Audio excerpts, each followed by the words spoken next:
themes of this poem could be renunciation of life. Renunciation of life would be one of the themes. The way she is saying that the kind of things she has been doing are the things which people do in the real world, but she says that these things I am not doing in the real world, but I am doing in a different world. Now that different world would be renunciation from the real world. The other thing is that raising high in life, are coming closer to God, are becoming immortal.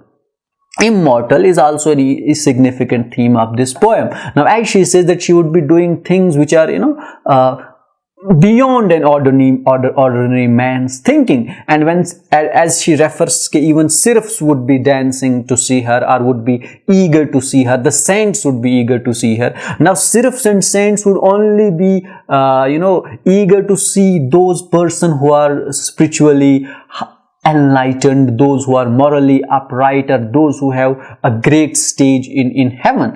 And she thinks that the things that she is doing, she will surely attain those things.